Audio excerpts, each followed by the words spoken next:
Hi and welcome back to Bible Breeze, the channel for a breath of fresh air on the pages of your Bible.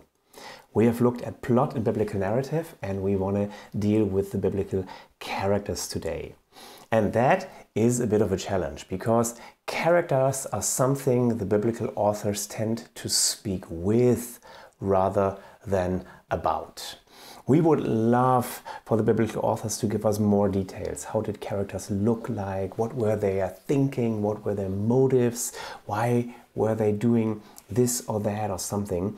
And we hear very, very little. They are constantly emerging from ambiguity, slipping back into ambiguity. They are unpredictable, and that is intentional. And for us, this is very, very confusing because we want to know who are the good guys, who are the bad guys, and what should we learn from it. And we rarely hear much about it.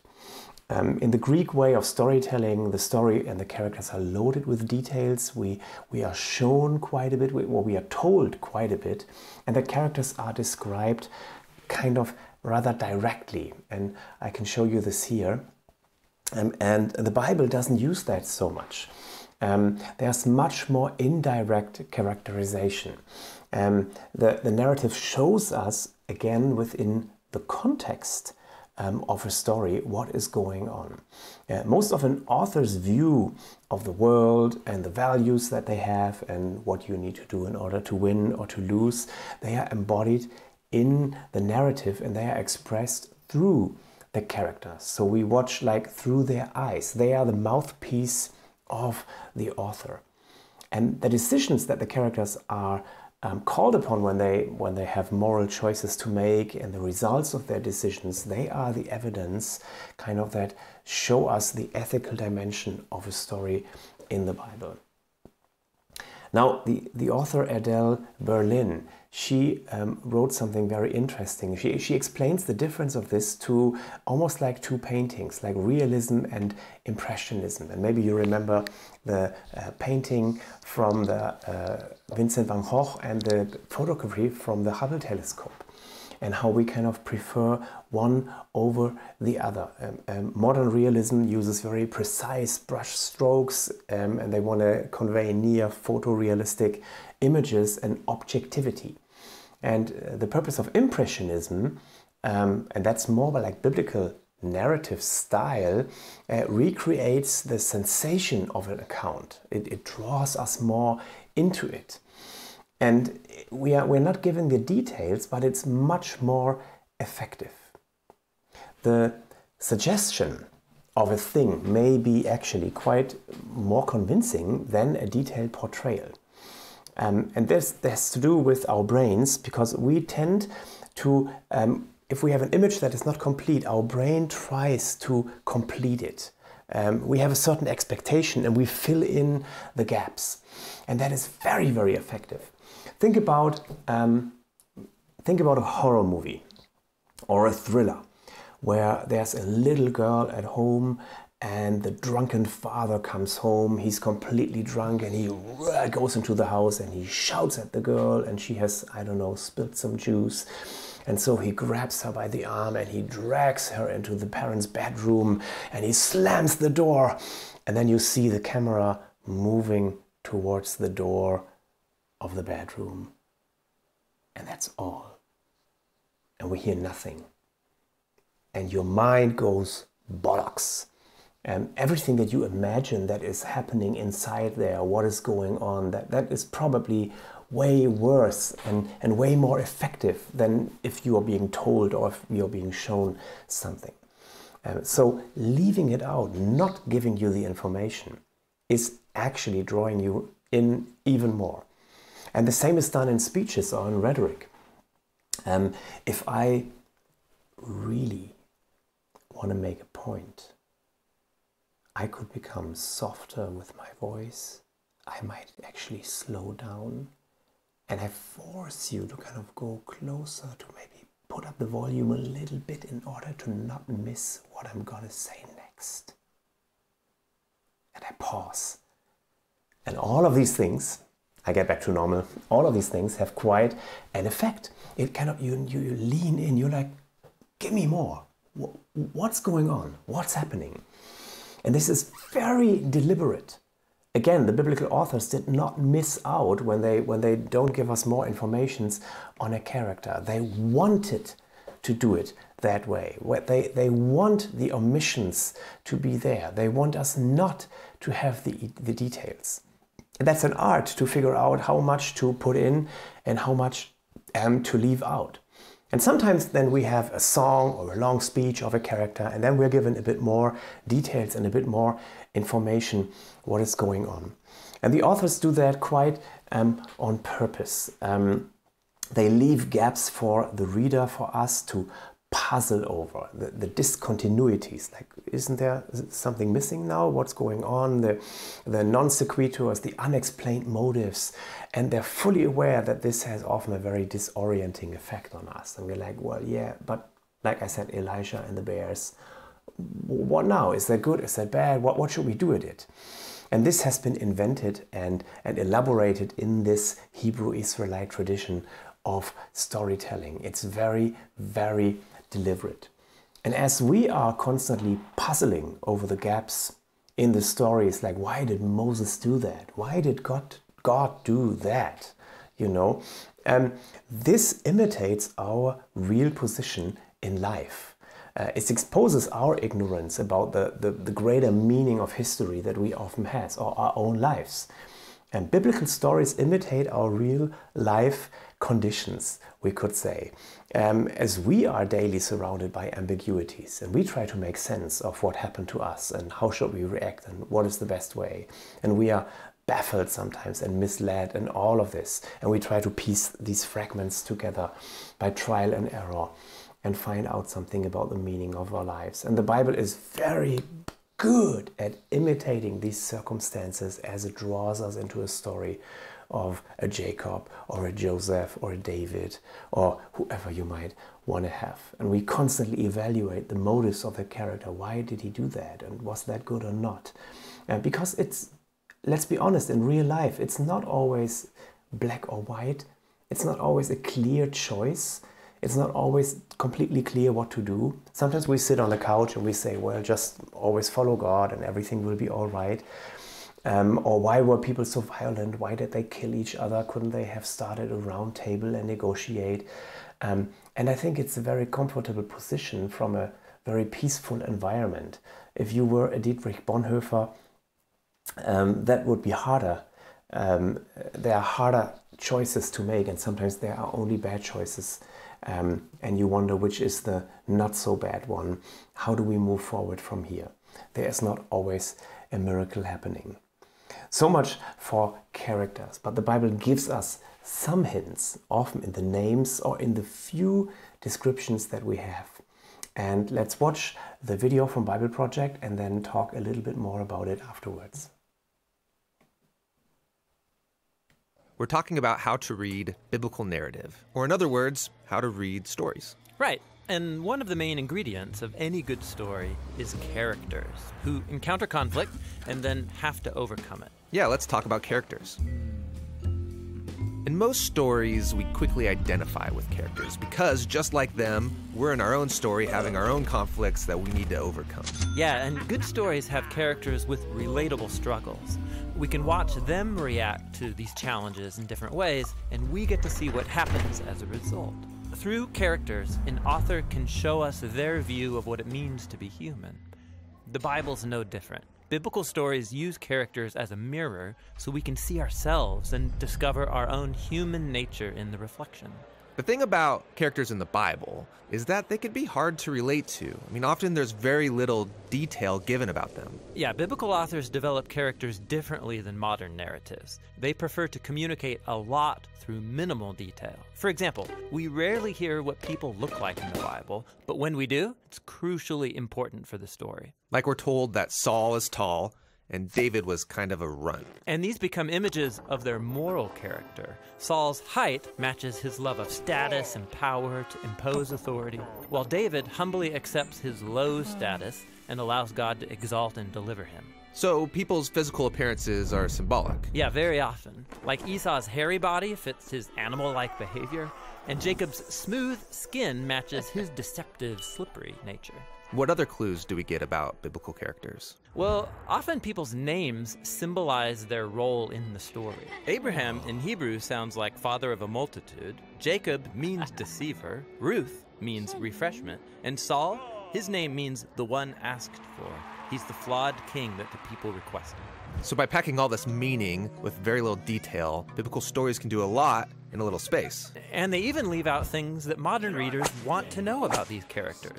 Like they rarely come out and tell us people's thoughts or motives. Right, like when Moses saw an Egyptian beating an Israelite, he kills him on the spot. But why? Was this righteous anger, or did he just lose his cool? And was it okay with God that he did it? Yeah, we're not told. Because biblical authors usually avoid giving moral commentary. They would rather have a character's words and actions reveal their motives and then leave us to judge their behavior by seeing the consequences. So in the case of Moses, this murder's the beginning of a pattern of his anger getting the best of him with bad results. This choice forces him to run and hide in the desert for 40 years. So it was a bad thing. But he does meet his wife out there, so it's a good thing? Exactly. It forces you to ponder. Through all these techniques, the biblical narrators keep their stories compact, memorable, but also engaging.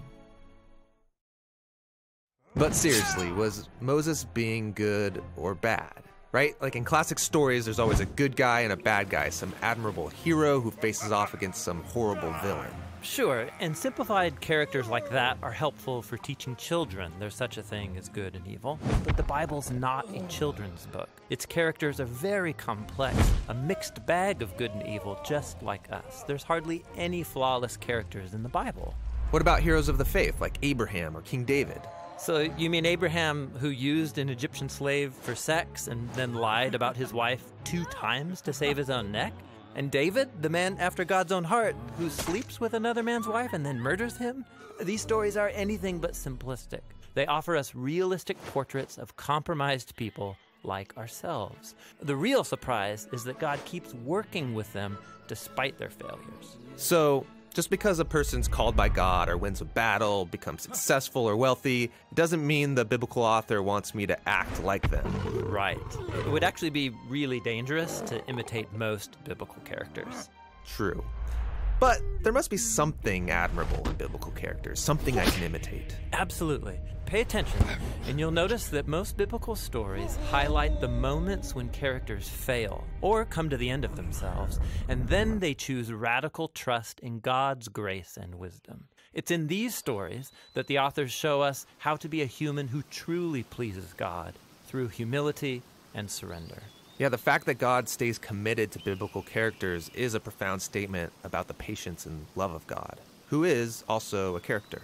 Right. And by studying biblical characters, we can observe our own worst tendencies on display. And we see time and again God's gracious response that will see this story through to the end.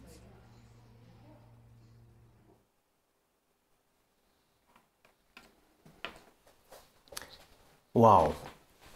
So we have loads of characters in the biblical story, including God. And the character of God is actually the only character who continues throughout every movement of the biblical story from beginning to end. And this shows that one fundamental purpose of the biblical stories is to reveal God's character, God's identity, God's purpose in history. But also throughout the biblical narrative, we see that God's character either plays a very present role, an interventionistic role, or more absent, more supervising, we could say it. For example, God is present and intervening in the stories of Genesis 1 to 11 in the beginning, as well as in the wilderness stories, where he provides manna and all these things in the book of Numbers. He's walking, he's talking, and directly interacting with people. On the other hand, when we look at the later stories in Genesis, 37 to 50, or the David stories, or in the later written books like Esther and Ruth, God is depicted as indirect, only sporadically known and hard to perceive. Like in the Joseph story, all God does is give some dreams and some wisdom in what it could mean. In the In the Esther story, in the whole book of Esther, the name of God does not even appear. People were wondering, should it be in the Bible or not? God is not even mentioned at all. He is like completely in the background. He's supervising things from behind. And the drama is about how the characters will relate to God when they don't know what's going on, when He is not showing. And the interesting thing is that the more God is depicted as a present character, where He is commanding or testing or punishing or forgiving, the more human characters are depicted in a more flat manner, more singular types such as rebellious or obedient or sinful. But when God is portrayed rather absent, behind the scenes, there is much more space in the narrative for multifaceted human characters and their complex motives. And it looks like the biblical story often starts when people enter the scene, when they are born, so to say, or when a nation is born, when people encounter God for the first time. God is very present. It's almost like me, I'm a dad, and when a baby is born, I am very present. I do everything for it, you know. I'm the miracle maker. I provide the food, and I help to get rid of the food after it has been digested, all of these things. But that's not the goal, that this will be the relationship a lifelong. My goal is that my kids get to know me. They get to know my motives, they get to know my values, they know what I'm able to do. It's almost like God telling the people of Israel, remember, I brought you out of Egypt. Remember, I parted the waters. Remember, I am able to do this. But my main goal is not to do that for you all your life. But with your knowledge of who I am and what I want, now also live like that when I am absent. And so I can hear my mom and my dad even when they're not around, because they taught me things about them, and they've shaped my character. And this is, of course, also one of my goals for my kids, that they don't wait for me to intervene all the time, but they make wise choices with the knowledge that they have received already. And so the later stories in the Bible where God is more and more absent, that might not mean that people were had less faith, you know, there was less supernatural things, less miracles, you know, we should get back to the beginning. Maybe it's actually a sign of maturity. And the question is, how will you deal when I'm more in the background? And sometimes that reflects my life way more. I can relate. I love the story of Esther and the questions, should I not? You know, will I die? Will this be worth it? You know, where's the sign from God? There is no sign. Okay, I need to make a choice. Sometimes that is where we find ourselves. And this is the God that we need to relate to. But of course, if God has never intervened, this is a more direct preach now, but if you have never experienced God in any way, then this is something that is also very, very important. So you have something to base your faith on. But we often live with things that are unknown to us. And I'm so grateful that this is also how the Bible describes life with God many, many times. A side note to the characters as well. When you watch the videos, you notice that sometimes details are given. And Tim has said that it's really, really important to then pay attention. What is the role of this person in the story? For example, with Jacob, for me that has been such a game changer. And for me, Jacob was always one of the patriarchs, so he was one of the good guys, and he was, most things he did were like, well, he had 12 kids, so he probably did something right. I didn't think too much about polygamy, and that basically all these, his two main wives hated each other all his life, and then the kids hated each other, and the whole mess that his family came into, I could blend it out. But even at his birth, Jacob is described as smooth, with this smooth skin.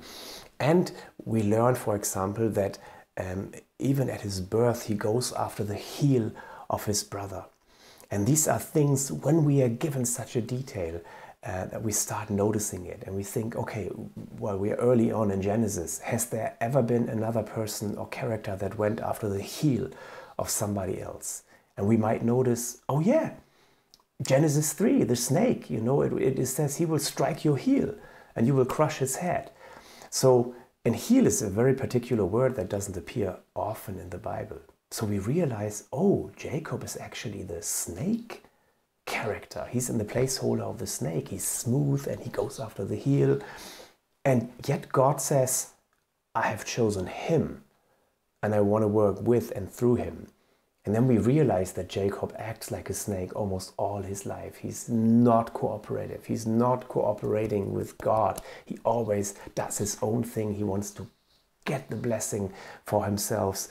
And then this becomes a very fascinating story. How is God working and writing his story for all of mankind, even with somebody who constantly has his own agenda up until a very late age.